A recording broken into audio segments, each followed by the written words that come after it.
Hi అండి. Chicken fry ఒక్కసారి ఇలా ట్రై చేసి చూడండి. ఎప్పుడూ చేయలేని వాళ్ళైనా, కొత్తగా వంట నేర్చుకున్న వాళ్ళైనా కూడా చాలా కంఫర్ట్గా చేస్తారు. ఒక్కసారి మన ఇంటికి ఎవరైనా రిలేటివ్స్ వచ్చినప్పుడు ఇలా చికెన్ ఫ్రై చేసి పెట్టండి. కంపల్సరీగా మీ వంటకి ఫిదా అవ్వాల్సిందేనండి. అంత టేస్ట్గా ఉంటుంది. స్టార్టర్గా కానీ రైస్, రోటీ, చపాతీ దేంట్లోకైనా చాలా చాలా బాగుంటుంది. ఈ చికెన్ ఫ్రై కోసం మార్కెట్ నుంచి మనం చికెన్ తెచ్చుకొని శుభ్రం చేసుకుంటాం కదండి. అలా శుభ్రం చేసేటప్పుడు ఉప్పు, పసుపు, నిమ్మరసం వేసి శుభ్రం చేసుకోవాలండి. అది తెచ్చుకొని శుభ్రం కడిగిన తర్వాత మసాలా అంతా రెడీ చేసుకునే లోపుగా మనం చికెన్కి కొంచెం పసుపు, కొంచెం ఉప్పు పెట్టించి శుభ్రంగా పట్టించేసి పక్కన పెట్టేసుకుందామండి.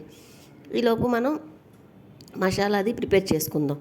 ఎప్పుడైనా ఇంతకు ముందు అయితే మా చింతనలో అయితే మాంసం కడిగిన వెంటనే పెట్టాలని ఇవ్వరండి. ఇప్పుడు అలా కాదండి. ఉప్పు, పసుపు రాసి కొంతసేపు ఉంటేనే ఆ ముక్క సాఫ్ట్గా అయ్యి చాలా టేస్ట్గా వస్తుంది. దానికి ఈలోపు మసాలాకి చిన్న ఉల్లిపాయలు ఒక 8, అల్లం ముక్కలు 2 ఇంచుల అల్లాన్ని చిన్న చిన్న ముక్కలు కట్ చేసుకోండి. వెల్లుల్లిపాయ 1, సోపు ఒక 1/2 స్పూను, యాలకులు ఒక 8, లవంగాలు ఒక 8, దాల్చిన చెక్క ఒక ఇంచు ముక్క, ఎండుమిర్చి ఒక 6 వేసి ఆ డ్రై మసాలాలన్నీ ఒక్కసారి మిక్సీ పట్టి ఆ తర్వాత ఉల్లిపాయలు కూడా చిన్న చిన్న ముక్కలుగా కట్ చేసుకుని వాటిని కూడా పట్టి మసాలా పేస్ట్ తయారు చేసుకుందామండి. అలా మసాలా పేస్ట్ రెడీ అయ్యింది. ఇప్పుడు మనం ఆల్రెడీ చికెన్ మ్యాగ్నేట్ చేసుకుని ఉంచుకున్నాం కదండి, ఉప్పు పసుపు రాసి ఒక 10 నిమిషాలు అయ్యింది. అప్పుడు మనం దాన్ని స్టవ్ మీద పెట్టుకొని మనం గ్రైండర్ చేసుకున్న మసాలా ముద్ద వేసేయాలండి. వేసి కొంచెం ఒక 5-6 స్పూన్లు వేరుశనగ నూనె వేసానండి. అంటే ఆ ప్లేస్లో వేరుశనగ నూనె వేసుకోవచ్చు, నార్మల్ మనం వాడుకునే ఏ కుకింగ్ ఆయిల్ అయినా వేసుకోవచ్చు. ఒక 1/2 స్పూన్ పసుపు, ఒక ఫుల్ స్పూను సాల్ట్ వేసానండి. సాల్ట్ మీ రుచికి సరిపడగా వేసుకోండి మీరు. అలా మొత్తం వేసి మొత్తం అదంతా నూనె, ఉప్పు, పసుపు, చికెను మొత్తం బాగా కలుపుకొని మూత పెట్టి ఉడికించుకుంటే ఒక 10 నిమిషాల్లో పొరిటి రెడీ అయిపోద్దండి. దీన్ని పొరిటి అంటారండి. దీంట్లో మన కారం, గరం మసాలా ఏం వేయలేదు. అది ముందుగానే మనం మిక్సీలో వేసుకున్నాం. మళ్ళీ ఇలా కొంచెం కొత్త తర్వాత మళ్ళీ వేసుకుంది. ఇప్పుడు దాంట్లో నుంచి కొంచెం గుజ్జు తీసుకొని, అంటే ముక్క ఇంకా అప్పుడే ఉడకదు కనుక లివర్ తీసుకున్నాను. ఇడ్లీలోకి ఈ పొరిటి తింటే ఇడ్లీలోకి కానీ, దోశల్లోకి కానీ, అట్లలో కానీ చాలా టేస్ట్గా ఉంటుందండి.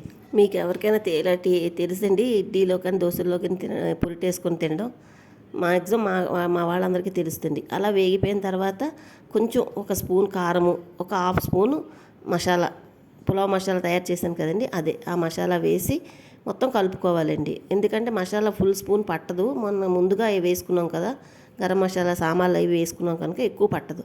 మూత పెట్టి దగ్గరగా వేయించుకోవాలండి. చూసారు అంతా వేగిపోయింది కదా. ఇప్పుడు కొంచెం చిన్న గ్లాసు వాటర్ పడుతుందండి. ఆ వాటర్ వేసి చికెన్ మొత్తం వాటర్లోని ఒక 7-8 నిమిషాలు కుక్ అవుద్దండి. కుక్ అవుతే చికెన్ కుక్ అయిపోద్దండి. ఆల్మోస్ట్ రెడీ అయిపోద్ది మనకి. చూడండి మూత తీసి చూస్తే ఎంత బాగా రెడీ అయిపోయింది, కుక్ అయిపోయిందండి. కుక్ అయిన తర్వాత దీన్ని తీసి స్టవ్ ఆఫ్ చేసేసుకుందాం. చల్లారిపోయిన తర్వాత మనం దాన్ని ఇప్పుడు ఫ్రై చేసుకుందాం. వేరే ప్యాన్ పెట్టుకొని ఆ ప్యాన్లోని ఒక 2 స్పూన్లు ఆయిల్ వేసి, ఎండుమిర్చి ఒక 2-3 ఎండుమిరపకాయలు, ఒక కొంచెం వెల్లుల్లిపాయ, కొంచెం కరివేపాకు వేసి తాలింపు కొంచెం వేయించాలండి. వేగిన తర్వాత ఒక 10-12 జీడిపప్పు పలుకులు వేసి అవి కూడా వేగిన తర్వాత ఆల్రెడీ మనం చికెన్ వండేసుకున్న చికెన్ అందులో వేసి మనం ఫ్రై చేసుకుంటేనండి చాలా మంచి స్మెల్ తోటి, చాలా మంచి టేస్ట్ తోటి బాగుంటుందండి.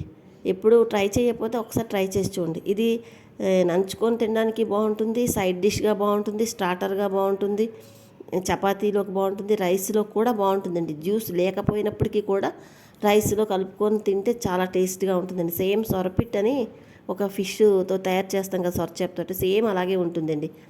ఆ సొరపిట్ కూడా ఒకరోజు అప్లోడ్ చేస్తానండి. అయితే ఇలా మొత్తం ఈ అంతా తయారైపోయింది. అప్పుడు కొత్తిమీర జల్లుకొని మనం దాన్ని డిష్ అవుట్ చేసుకుంటే, కొత్తిమీర వేసుకొని ఒక 2 నిమిషాలు కలుపుకొని, 2 నిమిషాలు కలుపుకొని డిష్ అవుట్ చేసుకుంటే ఎమ్మీగా ఉండే చికెన్ ఫ్రై రెడీ అండి. దీనికోసం మనం ఎక్కువ డీప్ ఫ్రైకి ఏమీ ఆయిల్ వేయలేదు. చాలా తక్కువ మసాలాలతోటి చాలా మంచి కమ్మటి రుచితోటి చికెన్ ఫ్రై ఒక్కసారి ఇలా ట్రై చేసి చూడండి. నా వీడియో మీకు నచ్చితే లైక్ చేయండి. మరిన్ని మంచి వీడియో కోసం సబ్స్క్రైబ్ చేసుకోండి. ఎమ్మీగా ఉండే చికెన్ ఫ్రై రెడీ అండి. థ్యాంక్ యూ ఫర్ వాచింగ్ అండి. బాయ్ అండి.